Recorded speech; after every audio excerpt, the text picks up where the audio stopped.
जय गुरु जी। गुरु जी की प्यारी संगत को मेरा सादर प्रणाम। ये मेरा सौभाग्य है कि आज मैं फिर आपके साथ सत्संग कर रहा हूँ। सत्संग का मतलब होता है सत का संग, जो हमारे साथ सच्ची घटनाएं घटी हैं, जो गुरु जी ने हम पर मेहर की है, हम वो आपको बताते हैं।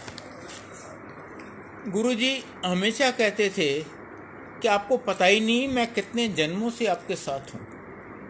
ये ना आपको पता है ना मुझे पता है, ये सिर्फ उनको पता है।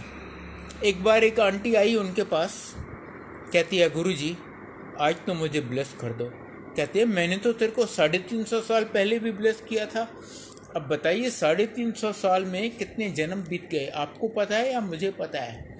मैं आपको 2 इंस्टेंसेस सुनाता हूँ जो हम इस जन्म में गुरु जी के पास गए उससे पहले भी हुए थे। उससे पहले ही गुरु जी की हम पे मेहर हुई थी। पहला सत्संग था, मैं जब नौकरी करता था, प्लानिंग कमीशन में काम करता था, मैं चाणक्यपुरी में रहता था। चाणक्यपुरी जैसा कि आप जानते हैं डिप्लोमेटिक एनक्लेव है, वहाँ पर कोई भी ऐसे भिखारी फकीर वकीर नहीं आ सकता था। हम फर्स्ट फ्लोर पे रहते थे। एक दिन कोई आया, बाबा आया कोई, मेरे बड़े बेटे ने दरवाज़ा खोला।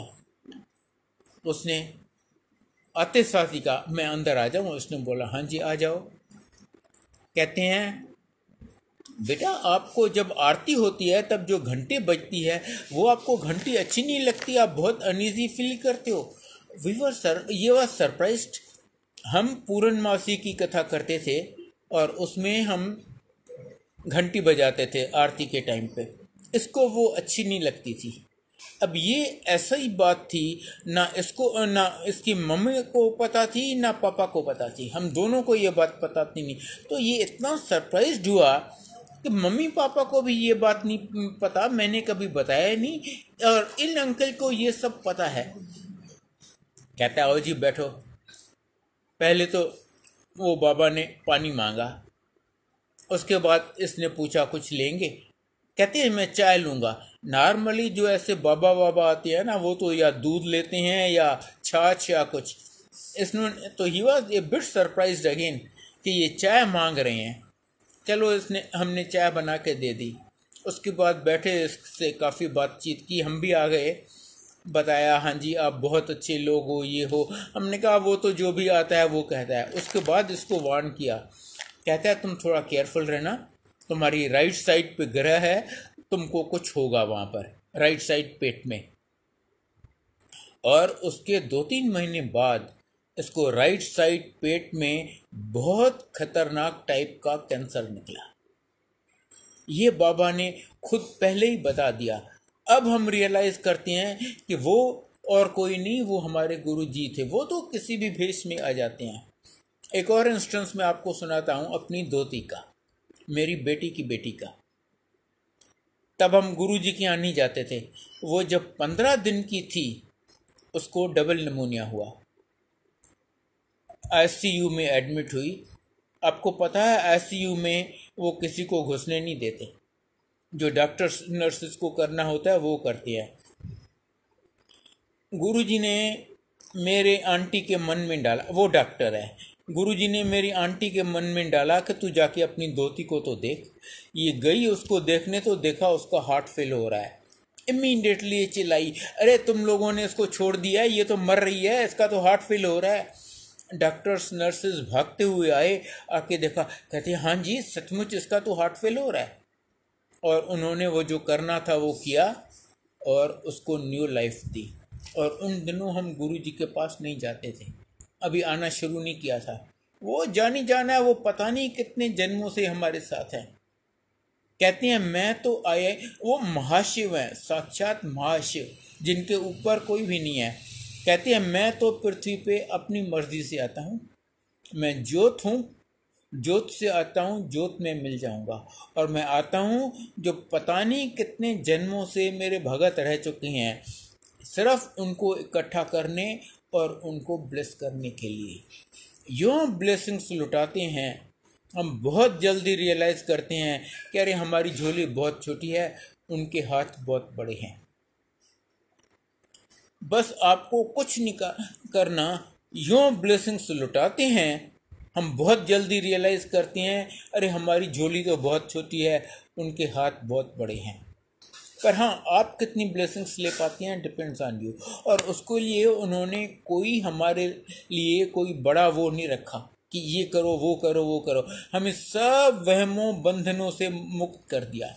यहाँ पर कोई बंधन नहीं है, कोई नियम नहीं है, बस आपको अपना मन साफ रखना है। गुरु जी कहती हैं अगर आपका मन साफ है तो आपके लिए नलके का पानी भी गंगा जल है। और अगर मेरे मन में छल कपट है तो एक क्या, मैं 10 बार गंगा में नहा लूँ, 100 बार नहा लूँ, वो अंदर की मैल कपट तो, छल कपट तो मेरे अंदर ही रहेगा ना। बस आप अपना मन साफ रखो, यहाँ पर आओ। अच्छा, गुरु जी की शिक्षाओं में एक प्राइम है, सबसे बड़ी है कि नो ABC।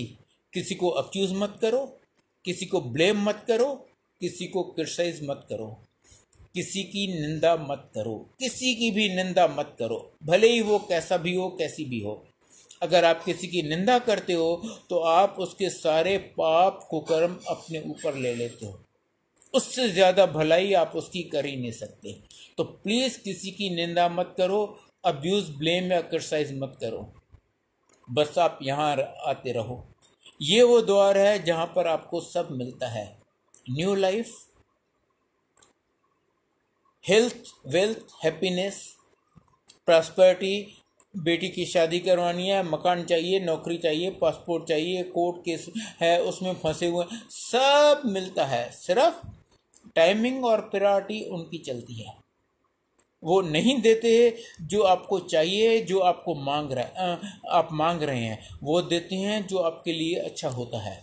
और उन्हें मुझसे बहुत ज़्यादा पता है कि मेरे लिए क्या अच्छा है, मुझे कौन सी चीज़ कब देनी है।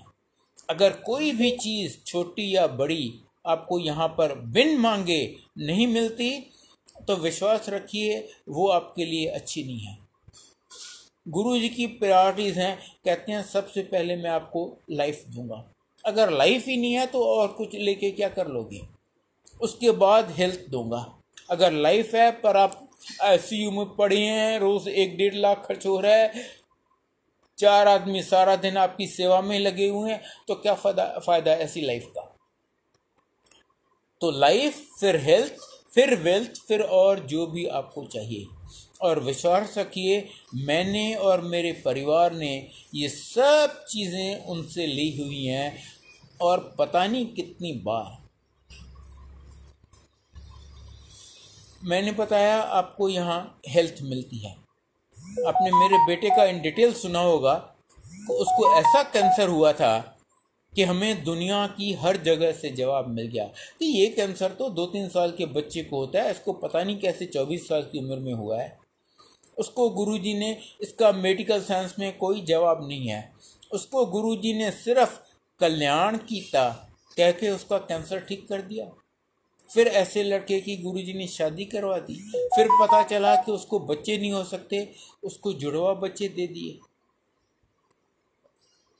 मुझे केसेस पता है जहाँ आंटी को बच्चेदानी ही नहीं है या फैलोपियन ट्यूब नहीं है, उसको भी बच्चा दे दिया। कौन सी बड़ी बात है। बगैर उनकी आज्ञा के यमराज आपको छू नहीं सकता, छू नहीं सकता। मुझे केसेस पता है जहाँ संगत चल रही है, यमराज आया, गुरुजी को कहते हैं देख ये मेरा भगत है, तू उसे हाथ नहीं लगाएगा।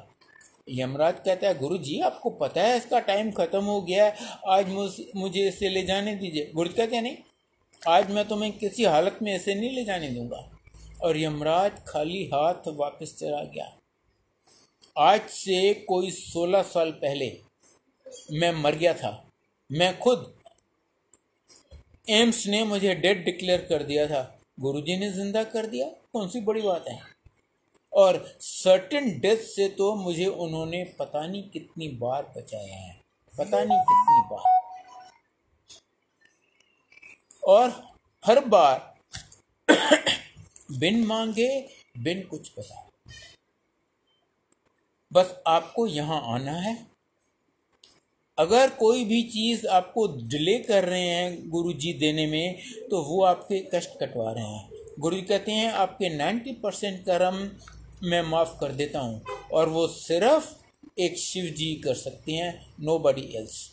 इवन विष्णु जी ने श्री कृष्ण के अवतार में कहा है गीता में कि प्रारब्ध तो आपको भोगना पड़ेगा, पर गुरुजी कहते हैं आपके 90% कर्म मैं माफ़ कर देता हूँ, और बाकी 10% आपसे वो भी नहीं भुगते जाएंगे, वो मैं आपको भुगताऊँगा। वो इसलिए कि आपका सब जन्मों के लिए अकाउंट क्लियर हो जाए, और तभी आप मोक्ष के हकदार हो सकते हैं। इसलिए अगर वो आपको जो चाहिए वो दे रहे हैं तो खुश होइए, उनका शुक्रिया अदा कीजिए, वो आपको ब्लेस कर रहे हैं। जो चाहिए वो नहीं दे रहे, आपको तकलीफ़ में रख रहे हैं, परेशानी में रख रहे हैं, तो भी उनका शुक्रिया अदा कीजिए, क्योंकि वो आपके कर्म कटवा रहे हैं, आपको मोक्ष का हकदार बना रहे हैं। बाकी उनको कहीं कुछ बताने की ज़रूरत नहीं है। वो कैसे आपको हर मुसीबत से बचाते हैं, मैं मैं इसका एक दो सत्संग सुनाता हूँ आपको। कोई आज से मे बी 1.5 साल पहले की बात होगी। हम बड़े मंदिर में, फ्राइडे का दिन था, बड़े मंदिर में हमारी लंगर सेवा होती है, मेरी आंटी की, दोनों की। मुझे गुरुजी ने ड्राइविंग मना किया है, हम किसी के साथ जाते हैं, और तो जिनके साथ हम जाते हैं वो ऑलरेडी चले गए थे, हमें ख़त्म हुए उस दिन कुछ ज़्यादा देर हो गई। 11 साढ़े 11 बजे हमारा बड़ा बेटा आया हुआ था, वो एंड्रूजगंज में रहता है। हमने उसको बोला बेटे ज़रा हमें कैब तो बुक करके दो। कहता है नहीं पापा, कैब में क्या जाओगे, हम आपको छोड़ के आते हैं ना। हालांकि एकदम उल्टा रास्ता था, वो एंड्रूजगंज में, हम गुड़गांव में। उसने ज़िद करके कहता है नहीं पापा, हम आपको छोड़ने जाएंगे। वो हमको घर पे छोड़ गए, 11:30 बजे होंगे। तो जब इतना लेट बच्चे हमें छोड़ के जाते हैं ना, मेरी आंटी को नींद नहीं आती जब तक बच्चे घर पहुंच जाएं और उसको फ़ोन करें कि हाँ मम्मा हम घर पहुंच गए हैं। जब इसने सोचा कि बस पहुंच गए होंगे या लगभग पहुंचने वाले होंगे, तब इसने बेटे को फ़ोन किया, बेटा घर पहुंच गए। फ़ोन बहू ने उठाया। पहले तो ये सरप्राइज थी कि फ़ोन बहू ने क्यों उठाया। जब इसने बेटे को किया, पूछा बेटा घर पहुंच गए, कहते हैं मम्मी बस पहुंचने वाले हैं, हम बस पहुंचने वाले हैं, हाँ हाँ आप सो जाओ। पर क्योंकि वो घर नहीं पहुंचे थे, मेरी आंटी को नींद नहीं आती। वो आधा सोई हुई थी, आधा जगी हुई थी। उस हालत में वो देखती है सॉर्ट ऑफ ड्रीम में, ध्यान में, कि ये सुल्तानपुर के पास पहुंची हैं, इनकी गाड़ी काफ़ी तेज़ जा रही है, और अचानक एक साइड से ट्रेलर ट्रक आ जाता है और ये जाके उसको हिट करती हैं। काफ़ी बुरा एक्सीडेंट होता है और उसमें बेटा बहू दोनों मारे जाते हैं। इसको नींद नहीं आ रही, ये ऐसे सो रही है, सोच रही है। चलो आखिर इसको नींद आ गई जैसी तैसी। अगले दिन इसने 12-1 बजे फिर बेटे को फ़ोन किया। अगेन बहू ने फ़ोन उठाया, तो ये सरप्राइज थी। कहता है क्यों, सुमित कहाँ है, इसने पूछा। कहती है वो ज़रा गाड़ी बनवाने के लिए गया है। कहती है क्यों, गाड़ी को क्या हुआ, कल रात को तो तुम 11:30 बजे हमें यहाँ छोड़ के गए हो, उस टाइम तक तो गाड़ी एकदम ठीक थी। तब उसने बताया कि मम्मी सुल्तानपुर के पास हम वो आ रहे थे, काफ़ी 11:30 बज चुके थे, रात की इतनी कोई ट्रैफिक थी नहीं, हम काफ़ी तेज़ चला रहे थे। अचानक एक साइड से एक ट्रेलर ट्रक आ गया, उसने टर्न कर रहा था। हमने बड़ी कोशिश की पर जाके उसको हिट किया। गाड़ी को काफ़ी चोट लगी, बहुत बुरा एक्सीडेंट हुआ। वो गाड़ी चलने लायक नहीं बची। वो पुलिस को बुलाना पड़ा। उन्होंने छतरपुर मेट्रो स्टेशन के पास उस गाड़ी को वहीं रख दिया और अभी वो गाड़ी को ठीक करवाने गए हैं। गाड़ी को ठीक करवाने में 1 लाख से ज़्यादा लगा। आप समझ सकते हैं कितना बुरा एक्सीडेंट था।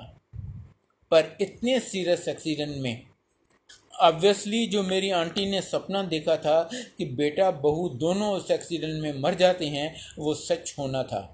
पर गुरुजी ने उनको यूं हथेली को उठाकर, किसी गाड़ी को तो काफ़ी चोट आई पर दोनों बच्चों को कुछ भी नहीं हुआ, कुछ भी नहीं, वो एकदम 100% ठीक ठाक थे। ये है। और आप समझ सकते हैं एक्सीडेंट के टाइम में तो इतना स्ट्रिक्ट, इतना जल्दी होता है, इनको कहीं गुरुजी बचाओ या गुरुजी को याद करने का या जय गुरुजी कहने का मौका भी नहीं मिला।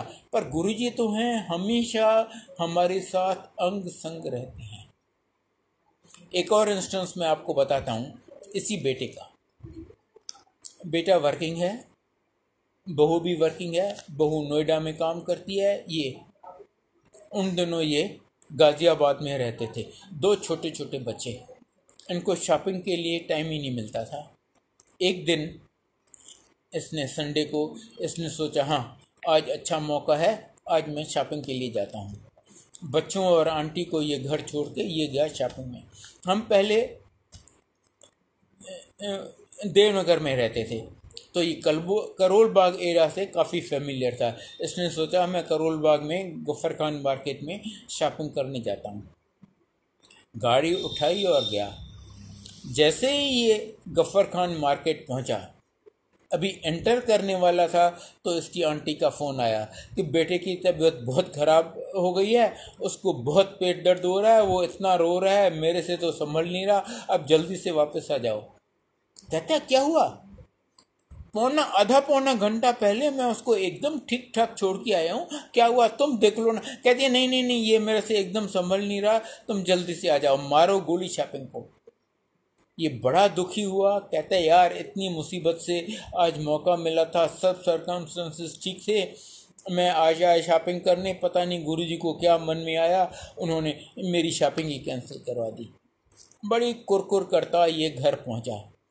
जब तक ये घर पहुंचे आधे पौने घंटे में इसका बेटा एकदम ठीक, वो हंस रहा है, खेल रहा है, नाच रहा है इधर उधर।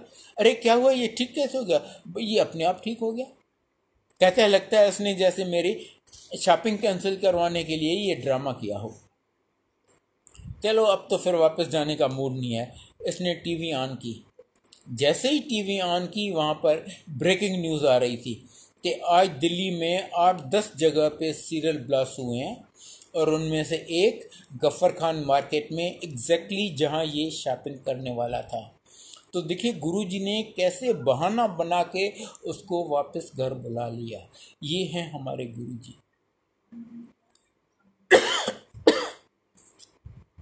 ऐसे गुरु को हम दे ही क्या सकते हैं? कुछ भी नहीं। सिर्फ उनको श्रद्धा दीजिए, उनका प्यार दीजिए, अपना भाव अच्छा रखिए, उनको याद करते रहिए। जब आप मुसीबत में, इनफैक्ट मुसीबत में हो या सुख में हो, आप उनको याद करते रहिए और उनका शुक्राना अदा करते रहिए, और देखिए वो आपको, आपके पूरे परिवार को कैसे ब्लेस करते हैं। मैं एक छोटा सा इंस्टेंस आपको सुनाता हूँ। मेरी दीदी का, सबसे बड़ी सिस्टर मेरी, वो बॉम्बे में रहती है। उसके देवर के बेटे की शादी थी। लड़के वाले बॉम्बे में रहते हैं, लड़की वाले दिल्ली में। इन्होंने डिसाइड किया कि एंगेजमेंट दिल्ली में करेंगे, शादी बॉम्बे में करेंगे, ताकि दोनों साइड्स के मैक्सिमम लोग कम से कम एक फंक्शन अटेंड कर सकें। वो एंगेजमेंट अटेंड करने दिल्ली आई, मेरे यहाँ रुकी थी गुड़गांव में। मैं उसे पहले ही दिन गुरुजी के यहाँ ले गया एम्पायर स्टेट में। जैसे ही इसने गुरुजी को माथा टेका, हमने मुंह नहीं खोला, कुछ नहीं बताया। गुरुजी उसको कहते हैं तू 2 महीने अच्छे रही। इसके बाद मैंने माथा टेका तो मुझे कहते हैं तू 2 महीने इन्हों अपने कोल रखी। वो बाहर आई, चिल्लाने लगी, कहती है 2 दिन में उसकी एंगेजमेंट है मेरे देवर के बेटे की, और नेक्स्ट वीक उसकी शादी है बॉम्बे में। ससुराल में सबसे बड़ी मैं हूँ, उसके मेरे जीजा जी की भी डेथ हो चुकी थी। कहती है सबसे बड़ी मैं हूँ, मैं कैसे शादी मिस करूँगी। मैंने कहा ऐसी गलती मत करना, अगर गुरुजी कहते हैं नहीं जाओ तो you just can't afford to गो।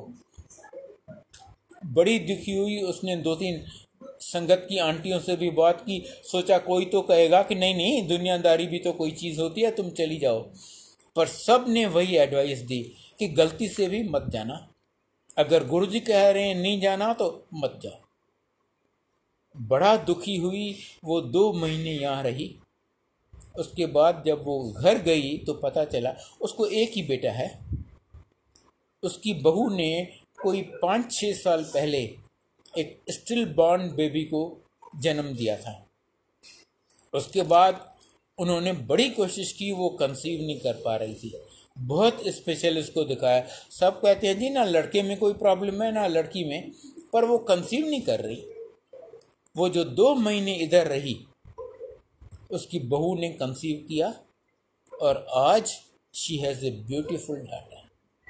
अब ये गुरुजी को पता था कि समाओ उनके कुछ ग्रह ऐसे रहे होंगे कि जब तक सास बहू साथ रहे थे उसकी बहू कंसीव नहीं कर रही थी। तो गुरुजी ने 2 महीने इसको बिठाए रखा और उसकी बहू को ने कंसीव किया और उनको बेटी मिल गई। ये है हमारे गुरुजी। ऐसे अनगिनत केसेस हैं। मैं आपको अपनी मदर का बताता हूँ। मेरी मदर लगभग 80 साल की थी, सीवियरली डायबिटिक। कोई 25-30 साल से उनको इंसुलिन के इंजेक्शन लगते थे। वो इंसुलिन के इंजेक्शन खा खा के परेशान हो गई थी। बार बार मेरी बहू से, मेरी आंटी से पूछती, बेटी ये मेरी इंजेक्शन कब छूटेगी। एज ए डॉक्टर उसको पता था ये इंजेक्शन कभी छूटने वाली नहीं है। हर बार वो कह देती, हाँ हाँ मम्मी आज तो लगवा लो, देखा जाएगा देखा जाएगा। सीवियरली अर्थराइटिक, वो चौकी मार के बैठ नहीं सकती। हार्ट की प्रॉब्लम, लिवर की प्रॉब्लम, डाइजेशन की प्रॉब्लम। 80 साल की उम्र में तो आप जानते हैं क्या क्या होता है। वो तो गुरुजी के यहाँ आती भी नहीं थी। कहती आप तो वहाँ 2-2 घंटे नीचे बैठते हो, वहाँ कोई चेयर सोफा नहीं होता था, मैं तो नीचे नहीं बैठ सकती। एक दिन किसी तरह वो हिम्मत करके आ गई। जैसे ही इसने गुरुजी के आगे माथा टेका, गुरुजी उसको कहते हैं बैठ जा रोप से। ये चकरा गई, कहती है मैं पहली बार आई हूँ यहाँ पर और गुरुजी तो लगता है जैसे मुझे डांट रहे हैं। पर गुरुजी जो भी करते हैं ना आपके भले के लिए करते हैं। जब उन्होंने रोब से बोला ना बैठ जा, इसकी सुध बुध खो गई। वो चुपचाप वहीं पर चौकी मार के बैठ गई। 1-1.5 घंटे के बाद उठी, कहती अरे मैं चौकी मार के कैसे बैठ गई, मैं तो चौकी मार के बैठ ही नहीं सकती। और उनके बैठ जा कहने से उसकी अर्थराइटिस ख़त्म। अगले दिन से उसने घर पे भी चौकी मार के बैठना शुरू कर दिया। फिर गुरुजी की प्लानिंग, उस दिन बर्फ़ी प्रसाद था और गुरुजी जो एक मुट्ठी बर्फ़ी प्रसाद देते थे ना, हमारे दोनों हाथों में नहीं आता था। उसको मुट्ठी भर के बर्फ़ी प्रसाद दे दिए। हाँ, कहती हाय राम, मैं इतनी बर्फ़ी कैसे खाऊंगी, मुझे तो डायबिटीज़ है, रोज़ इंसुलिन के इंजेक्शन लगते हैं। हम प्रसाद बाहर जाके खाते थे। वो बाहर गई, जाके ज़रा सा चख लिया प्रसाद है, बाकी रुमाल निकाल के पर्स में रख लिया, घर चल के बच्चों को दे देंगे। और चुपचाप आके अपनी जगह पे बैठ गई जैसे कि वो सारा प्रसाद खा लिया। पर गुरुजी तो जान ही जाना है, उनसे तो कुछ छुपा नहीं हुआ। 2 मिनट के बाद गुरुजी फिर उसको बुलाते हैं, आंटी इधर आ। पहले से ज़्यादा बर्फ़ी देते हैं, कहते हैं ये यहीं खानी है, क्योंकि उन्हें पता था इसने पहली बार वो नहीं खाई। कहती हाय राम, मैं तो फंस गई। संगत में इसने 2-3 आंटियों से बात की, सबने कहा ये यहीं खानी है, अगर आप यहाँ खाते हो तो ये आपकी दवाई है, घर जाके खाते हो तो ये मिठाई है। उसने बहुत डर डर के अनमने होके किसी तरह वो सारी बर्फ़ी खा ली। और रिज़ल्ट ये हुआ कि 8-10 दिन के बाद जब वो अगली बार अपने डायबिटीज़ एक्सपर्ट के पास गई, वो कहते हैं अरे तुम्हारी डायबिटीज़ तो एकदम अंडर कंट्रोल है, तुम आज से इंजेक्शन बंद कर दो। समथिंग जो उसको बुरी तरह चाहिए था, आज से इंजेक्शन बंद कर दो, बस रोज़ एक टैबलेट खा लिया करो। और गुरु जी की कृपा से उसकी heart was much better, liver much better, digestion much better, everything much better. और कोई 6-8 महीने के बाद जब माता जी का देहांत हो गया और मैंने गुरु जी को बताया, गुरु जी माता जी का देहांत हो गया, कहते हैं बड़ा चंगा होया। दैट मीन्स वो गुरु जी के चरणों में पहुंच गई। अब बताइए इससे ज़्यादा मैं क्या मांगूं गुरु जी से। और ये सब एग्जैक्टली जैसे हुआ मैंने आपको बताया है। कहीं पर हमने एक अक्षर जिक्र नहीं किया कि गुरुजी माता जी को ये प्रॉब्लम्स है, आप कुछ कृपा कीजिए। वो जानी जान, वो तो मेरे पास प्रेजेंट और फ्यूचर जन्मों का, मेरे मन की हर बात जानते हैं, मैं क्या उनको बताऊंगा। बस आप यहाँ आते रहिए और उनकी ब्लेसिंग्स लेते रहिए। और मैं आपको फर्स्ट हैंड एक्सपीरियंस से गारंटी दे सकता हूँ कि आप जितना सोचती हैं उससे बहुत बहुत ज़्यादा ले जाएंगे, बिन मांगे, बिन एक अक्षर बताए। गुरुजी बार बार कहते हैं मंगो नहीं मनो। मैं इसके भी आपको रीजंस बताता हूँ क्यों नहीं मांगना चाहिए। इसके 3 रीजंस हैं। नंबर 1, जो चीज़ आप मांग के लेते हैं ना वो टेम्पररी होती है, वो आपके पास हमेशा नहीं रहेगी। दूसरा, जब आप मांगेंगे आप अपनी हैसियत, अपनी औकात से मांगेंगे। वो देंगे तो अपनी हैसियत से। कहाँ उनकी हैसियत, कहाँ मेरी हैसियत, ज़मीन आसमान का फ़र्क है। और तीसरा एंड मोस्ट इम्पॉर्टेंट, जो आप मांग रहे हैं, जो आपको चाहिए, आपको ये पता ही नहीं कि आपके लिए वो अच्छा है भी या नहीं है। अब मुझे क्या पता मेरे पीछे मेरी मौत खड़ी है क्या, या उस दीवार के पीछे क्या है, पर गुरुजी सब जानते हैं। वो देंगे जो आपके लिए अच्छा है। और उनकी प्लानिंग, उनकी मेहर हमारी सोच से बहुत बहुत ऊपर है। बस मेरी आपसे हाथ जोड़ के विनती है कि यहाँ आते रहिए और उनकी ब्लेसिंग्स लेते रहिए।